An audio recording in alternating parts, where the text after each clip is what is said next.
Assalamualaikum warahmatullahi wabarakatuh. Sampurasun, good day universe, respect. Masih ngebahas Persib hari ini, hari Selasa, tanggal 13 ya. Oke, hari Selasa bulan Juli. Masih 2 minggu lagi menuju Piala Presiden. Lawan pertama Persib di Piala Presiden adalah Arema Malang dan di Stadion Sijalak Harupat. Oke, Arema Malang sudah memulai latihannya di awal bulan ya. Tanggal 2, tanggal sekian, tanggal 2 ya, 2 something ya. 2, 3, 4. Yang pasti Arema dengan kekuatan barunya akan jadi lawan yang menakutkan buat Persib. Dan menurut Bobotoh, dilakukan siapa? Udah jelas Persib lah ya. Oke, lawan Arema menarik juga.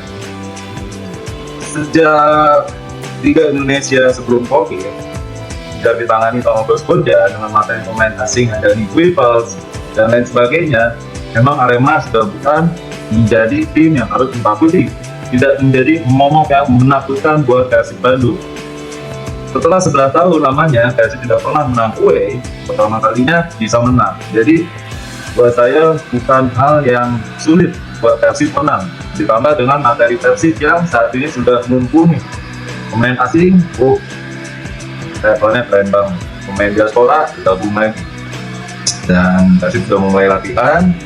Meskipun tidak ada target dan tidak jadi visi, bahwa saya nggak jadi masalah. Karena apa? Ini ajang pemanasan. Tapi kalau ajang pemanasan juga bisa juara, yang seharusnya bisa juara ya, dengan materi pemain yang ada pada saat perdana latihan, minus pemain-pemain yang bergabung ke timnas, saya rasa harusnya bisa juara. Dan Arema pun sama, pemainnya semua baru juga, sudah mulai latihan. Jadi memang partai perdananya akan menarik ya. Tanggal 25 Juli Bobotoh di Stadion Sijalak Harupat. Sekarang kita bicara pemain. Bicara pemain memang Darwinho belum bergabung, Peralta belum bergabung.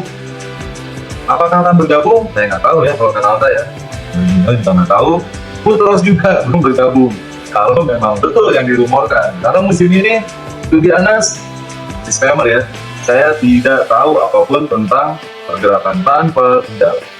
Jadi kalau Bobotoh cari channel yang up to date, si paling tahu, ini bukan tempatnya. Tapi kalau mau diskusi tentang Persib, ayo kita diskusi tentang main, diskusi tentang pertandingan, let's go. Tapi kalau untuk rumor-rumor enggak ya, saya nggak tahu. Tapi kalaupun misalnya nggak bergabung, Putros nggak bergabung, Peralta nggak bergabung, even Bergiunho pun nggak bergabung, buat saya it's okay. Materi pemain yang udah ada sekarang oke banget. Tapi kalau ditambah 3 pemain ini bergabung, luar biasa. Karena balik lagi, di saat pemain lain sudah berkumpul, kalau 3 pemain ini memang masih punya kontrak sama Persib, apa alasan mereka tidak bergabung? Dan itu kalau buat saya pribadi menimbulkan apa ya, pemain lain bisa kok bergabung, kenapa pemain-pemain ini enggak? Oke, buat Peralta saya nggak tahu masih sudah kontrak atau belum, saya nggak tahu. Tapi kalaupun belum dan akan ke Persib, kenapa belum bergabung? Bergiunho, kalaupun masih punya kontrak 1 tahun, kenapa belum bergabung? Putros ya mungkin kalau belum gabung masih make sense ya. Di saat pemain lain libur, dia main di Piala Dunia. Jadi kalau Putros nggak bergabung, make sense.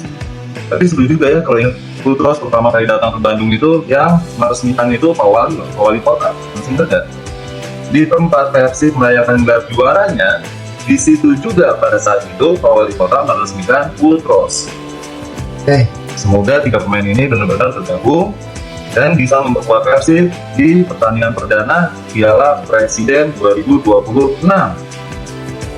Bicara sepak bola untuk hari ini, saya rasa apalagi akan dibahas ya, Piala Dunia belum, kemudian Persib juga masih terus latihan dan tidak ada hal lain selain perumoran-perumoran apakah pemain ingin bergabung, kemudian apalagi mungkin kita bahas ini aja, recovery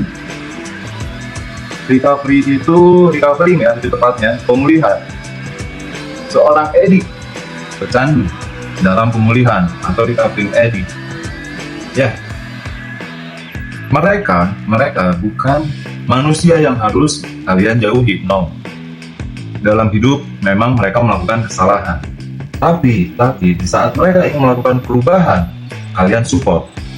Pada saat mereka mengeluarkan satu kalimat, aduh saya ingin berhenti, saya capek, itu momen kalian untuk masuk dan tolong. Kalian yang ingin menolong bingung, nolongin dengan cara apa? Sekarang itu sudah banyak informasinya di media sosial, di internet. Bahkan kalau kalian nggak tahu bagaimana cara nolongnya, kalian bisa datang ke Rumah Sakit Hasan Sadikin yang ada di Jawa Barat atau khususnya di Kota Bandung. Cari di sana klinik PTRN. Kalian discuss di sana dengan profesional di sana. Di sana juga ada psikiaternya. Kalian discuss gimana untuk membantu keluarga, teman, sahabat, pacar yang punya masalah dengan addiction, terutama dengan illegal drug addiction, even alkohol atau judi mungkin.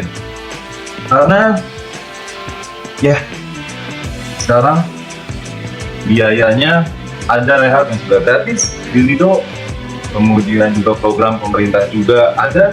Artinya di sini pemerintah sudah tidak menutup mata untuk korban-korban dari drug addiction. Jadi bantu mereka, kasih second chance. Every human deserve for second chance.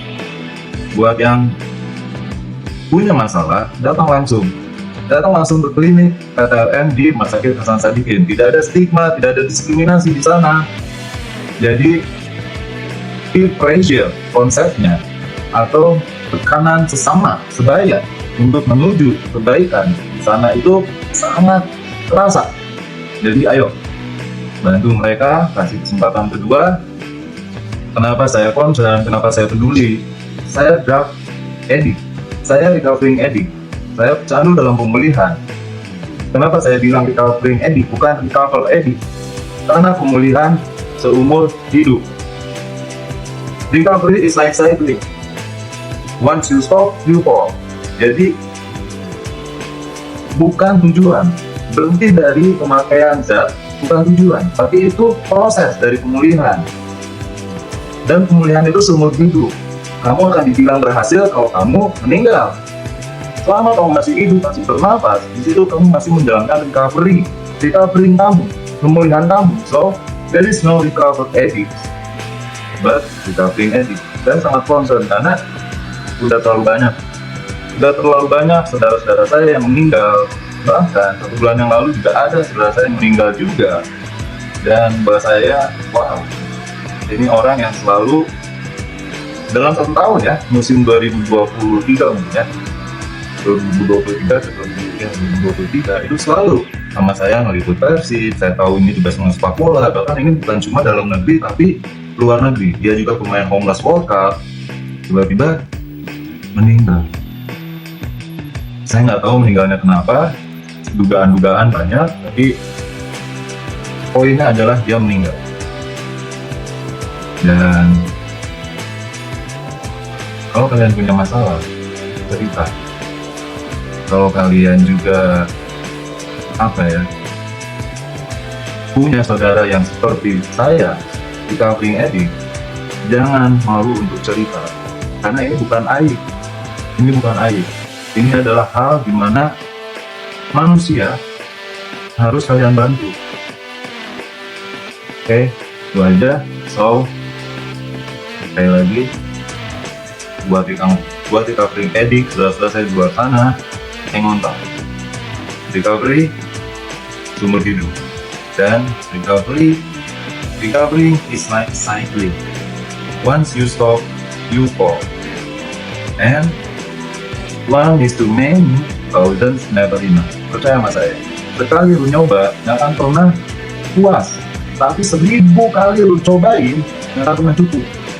Better jangan nyobain sama sekali. Itu aja. Karena sekarang untuk tahu dampak bahayanya nggak perlu mencoba, lihat contoh-contohnya, karena udah banyak yang berani untuk speak up, termasuk saya. So, this is it for today. Saya Iqbal Lauda. Kita ketemu besok lagi. Saya pamit. Assalamualaikum warahmatullahi wabarakatuh. Good day, universe.